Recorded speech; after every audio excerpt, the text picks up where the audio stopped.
Hello again. If you're watching this video straight through YouTube, the chances are that it might seem a little bit lacking. The reason for that is that it's actually part of an ongoing thread on the Astronomyshed website, and it's to help out a couple of people that are having issues with the Sharpcap imaging software. Predominantly that the gain control either isn't showing up properly or not working properly. Now in a few moments we're going to go through a few settings, but first of all I'd like to just do a couple of other things just to make sure and try and eliminate various issues. Now the first thing I'd like you to do is to download the very latest version of Sharpcap, and I'm going to put the URL for downloading it onto the screen. Once you've downloaded that version, if you are having issues, then I would go to Add Remove Programs and uninstall your previous version of Sharpcap before reinstalling. Now under normal circumstances, if you're not having any issues with Sharpcap, it will just update itself automatically. If you download the latest version, just install it over the top of itself and it'll update without any problems whatsoever. Now the next thing I'd like you to do is to make sure that your Directx is completely up to date on your PC or your laptop. Now don't assume that if you use Microsoft Update that your Directx is completely up to date, because that's not always the case. Microsoft release on a regular basis what they call incremental updates, and they don't always appear on the Microsoft Update site. All you need to do is go to Google and just type in Microsoft Directx downloads and just get yourself the latest version and install it. Now once you've done that, I'd also like you to go to either your laptop vendor's website or your hardware vendor's website and download your latest drivers for both your chipset and your graphics driver. The reason being on a lot of laptops is that the chipset and the graphics driver are sort of integrated, so you want both really. Obviously if you're on an independent sort of maker's graphics card, then just go to your software vendor again and download the updates drivers and just install those. Now once you've done that, we want to go through some settings, so I'd like you to just follow me on these settings, and once you've done all that, if you're still having the issue, then please just add to the thread on Astronomyshed and describing exactly what the issue is that you're having, and we'll try and help you out. So let's just have a look at those settings.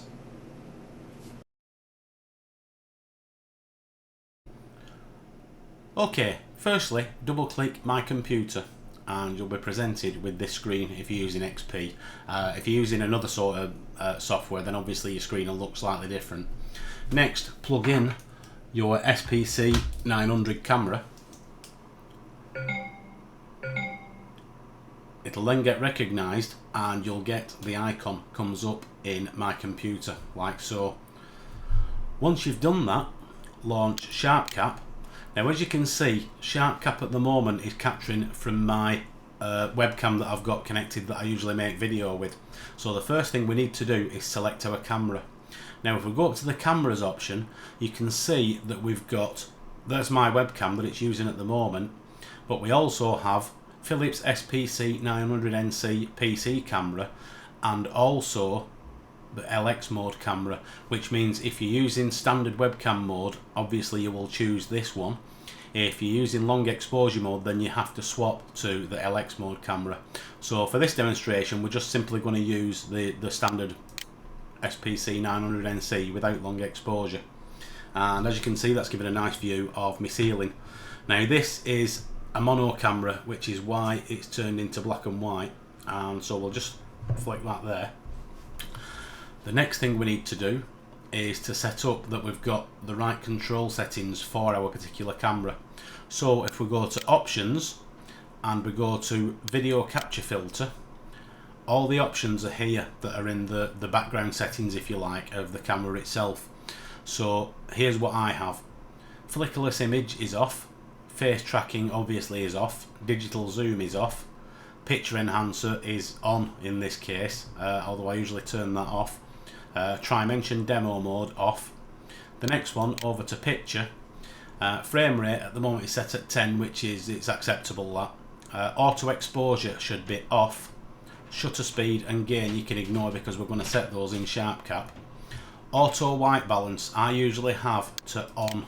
Now this is a mono camera and it just behaves a little bit different, but auto white balance on. As we work down to the bottom, black and white off, backlight compensation off, mirror off. That simply gives a mirror effect to your actual image, just swaps your image to if you like, it mirrors what the camera's catching. Next, if we go to audio, then obviously just turn the volume down on that because we won't be using the microphone at all. And that's it for that actual screen. Now here you've got some defaults. I would basically just leave those alone. So click OK.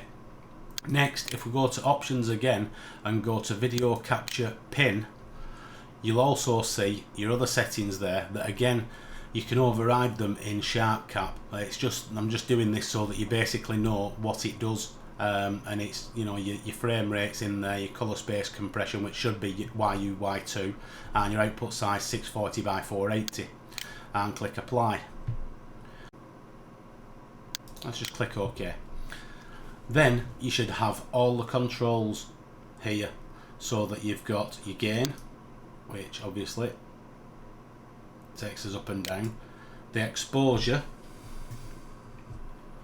which again is actually shutter speed, and that's about it. All the controls are working, and that's just the basic settings in Sharpcap. So hopefully that's helped you out.